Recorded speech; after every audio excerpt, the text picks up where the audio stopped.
Bir katılımcımız demiş ki, hayatımı, ilişkilerimi güzelleştirmek, sevgiyi, aşkı hissetmek istiyorum. Biz de sizin gibi hayat okumaları yapmak istiyoruz. Nasıl bir yol izlemeliyiz? Ne kadar güzel, hayatı güzelleştirmek isteyelim. Gerçekten her birimiz arkadaşlar hayatlarımızı cennet etmek için buradayız. Hayat bir eziyet olsun diye değil ya da bir ceza diye değildir hayat. Hayat çok kıymetli bir hediye, bir ikramdır. Peki kimin ikramı? Yaradan'ın ikramıdır. Peki bu ikram neyle doludur? Bu ikram zaman içerisindeki sonsuz seçenekteki hediyelerdir.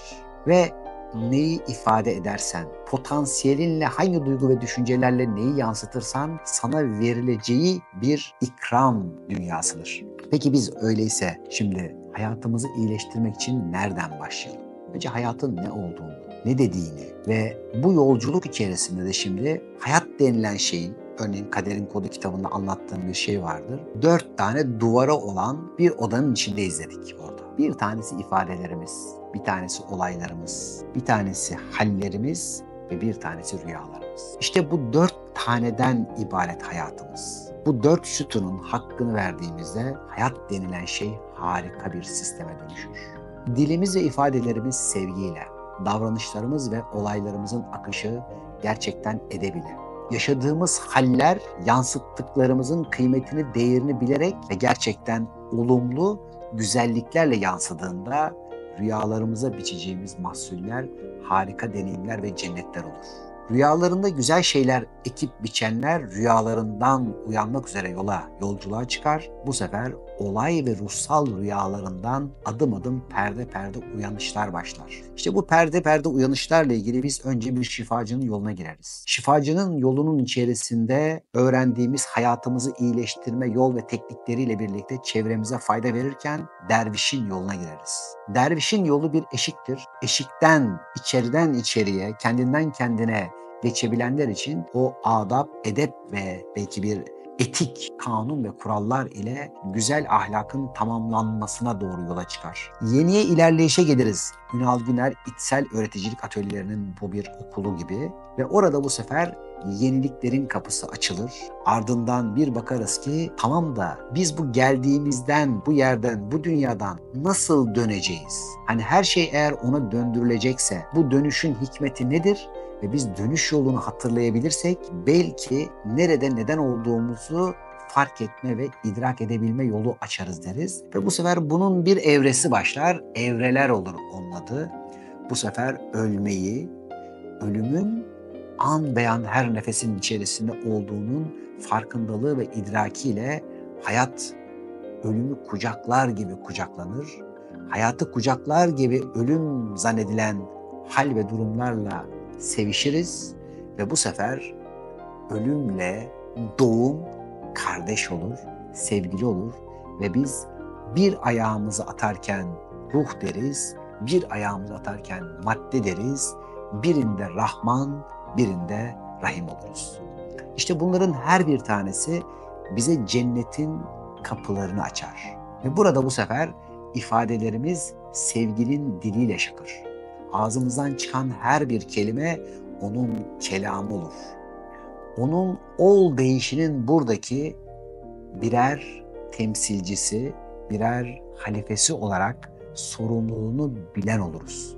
Bu sorumluluğunu bilme yeryüzünde bu sefer görev alabilmeyi, bir şekilde kendin için, hayat için, hayatındakiler ve başka insanlar için, yaşadığın dünya için neler yapabilirim sorusuna götürür.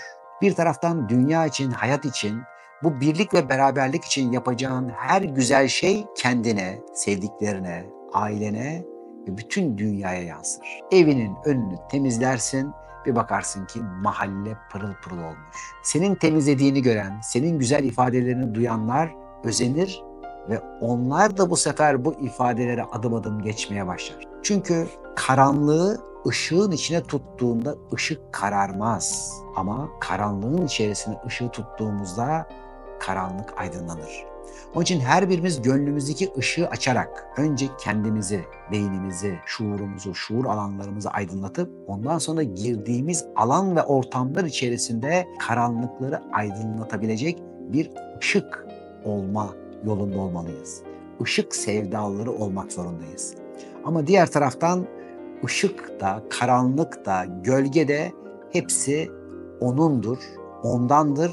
Hiçbirini ayırt etmeden hepsini birden, olumlu olumsuz, iyi kötü demekten uzak kucaklama başlar. İşte bu kucaklama olduğu müddetçe hayat ve hayatımızdakiler de bizi kucaklar ki işte cennetin birinci basamağı tamamdır. Ve bir de ikisi, üçü, ta yedisi vardır. Kim bilir onlar da ne kadar lezzetlidir. Başka çalışmalarda da soru olursa aktarırız. Bir tane daha sorumuz var. Bir de şöyle bir şey yapsak. Sevgiliyi nasıl yakınıma alabilirim demiş. Senin sevgilin nedir? Kimdir? O kadar güzel bir haldir ki kendi gönlünü ve kalbini dinledikçe, kendinin ne kadar sevilesi olduğunu hatırladıkça gönlünün yakınına varırsın. Gönlünle yakınlaştıkça sevgili sana yakınlaşmaya başlar. Sevgiline sevgini hissettirmeye ve sevgilinin de sevgisini hisseden olmaya başlarsın. Ve hatta sen sevdiğinde karşındakinin bunu bilip bilmemesi dahi önemli değildir. Yakın ya da uzakta olması da önemli değildir. Sevgiden o kadar beslenirsin ki sevginle beslenir, sevginin kendisi sevgi ırmağında bir damla ve oradan da akıp denizin içerisinde sevgi denizi olursun. Öyleyse iş önce kendimizde başlarmış sevgili dostumuz.